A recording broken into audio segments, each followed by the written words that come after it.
Netanyahu saying that Israel greatly appreciates what President Trump has done. Let's listen. He's speaking in English. All of this unchanged. All this combined is a recipe for disaster. A disaster for our region, a disaster for the peace of the world. This is why Israel thinks that President Trump did an historic move. And this is why Israel thanks President Trump for his courageous leadership, his commitment to confront the terrorist regime in Tehran, and his commitment to ensure that Iran never gets nuclear weapons. Not today, not in a decade, not ever. Thank you. Prime Minister Bibi Netanyahu, who obviously, guys, has been in favor of the U.S. withdrawing from the Iran nuclear deal, addressing the nation both in English and in Hebrew, which is a powerful statement. Never liked it, argued forcefully against it on the floor of Congress. Right. Yeah, absolutely. Also, just getting some other headlines from Macron saying he is going to work with his allies. And Iranian state TV says Trump decision is illegal, illegitimate, and undermines international agreements. You would predict that coming from them. Let's bring back our panel on all of this. Ariel Cohen with the Atlantic Council, Bob McNally at Rapidan Energy Group Institute, and the Independent Institute's Ivan Eland. Nice of you to stick with us through all of this, guys. Ariel, your first reaction to what we heard from President Trump, talking a lot tougher than many had expected, and I think we saw that in the price of oil. Brent briefly going positive. Well, let's start with the price of oil. Russia is pumping under capacity. Russia can probably increase by 500,000 barrels a day. If the prices remain above 70, our shale oil will be able to fill that void. Venezuela doesn't know what to do with its heavy oil. I'm not worried about the price of oil because of Iran. Libya is coming back online, so no worries there. In terms of Trump, Trump delivered a powerful message to the Iranians. And I think we have a good chance that, provided the internal contradictions of that regime allow that, they will be back to the negotiating table, maybe not directly, maybe with the good services of the Russians or the Europeans. The Russians, by the way, are in a doghouse because of the sanctions over Ukraine and the Crimea. And President Putin made it very clear he would like to crawl out of the doghouse and start getting the sanctions lifted. Getting some brownie points with Trump on Iran probably would take him a long way to do that. Ivan, comment here from President Macron crossing the wire, saying France, Germany, and the UK regret the U.S. decision to leave the Iran nuclear deal. The nuclear non-proliferation regime is at stake. What do our European allies do next, Ivan? Well, you know, I mean, this could be some ploy by Trump to get a better deal with the Iranians.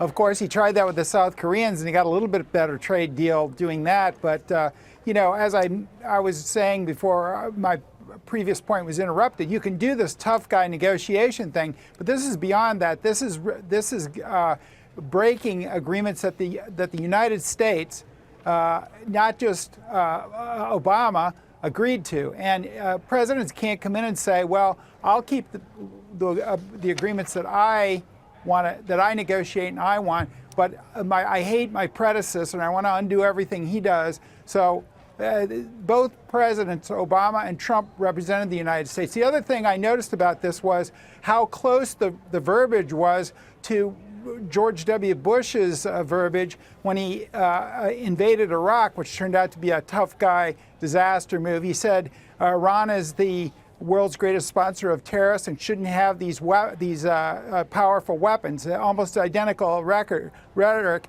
And he spent very little time telling us exactly why the Iranian deal is flawed. Also, the Israelis clearly want the U.S. to attack Iran to take out the regional rival. So you would think Israel would benefit from a 10 to 15-year hiatus with Iranian nuclear weapons. But I think that's what they want. They want the U.S. to go to war with Iran and take out the regional rival, or at least debilitate it.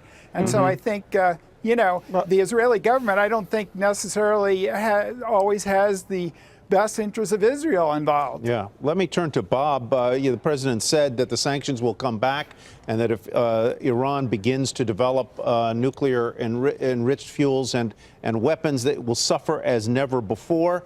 And he said at one point they are going to want to make a new deal. Do you see it that way? Yeah, the president has told us that he is going to up the pressure. He's going to turn the vises on the torture machine.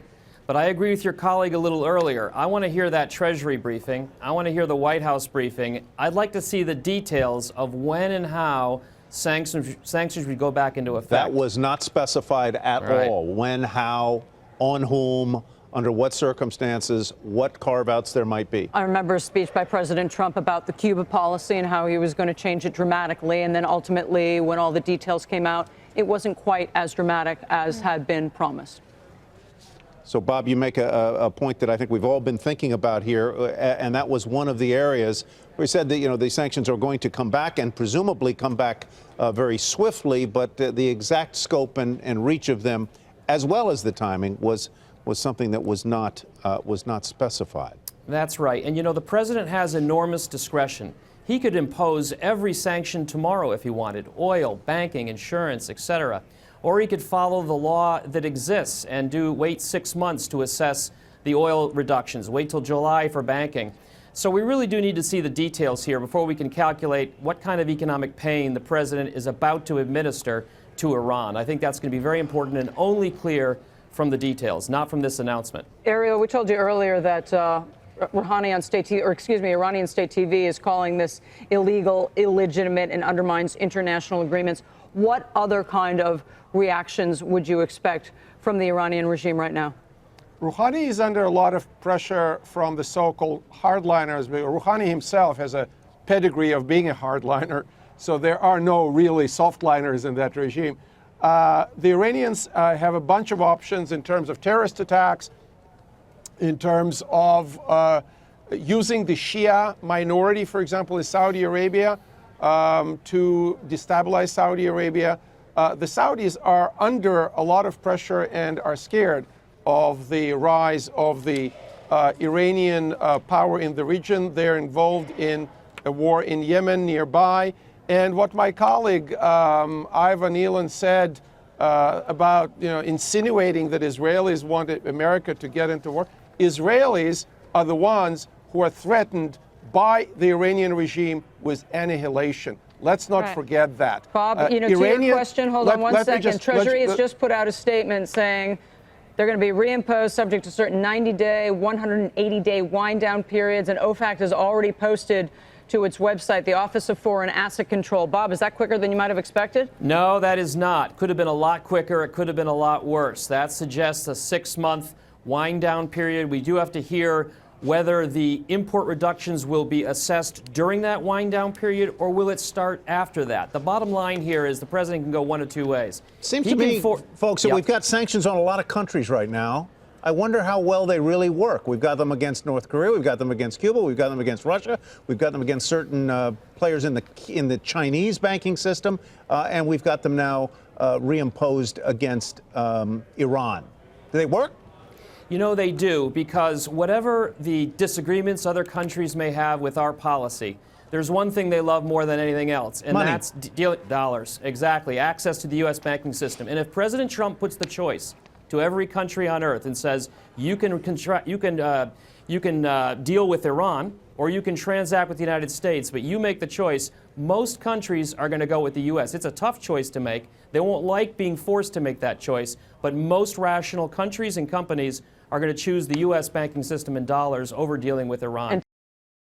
Hey there, thanks for checking out CNBC on YouTube. Be sure to subscribe to stay up to date on all of the day's biggest stories. You can also click on any of the videos around me to watch the latest from CNBC. Thanks for watching.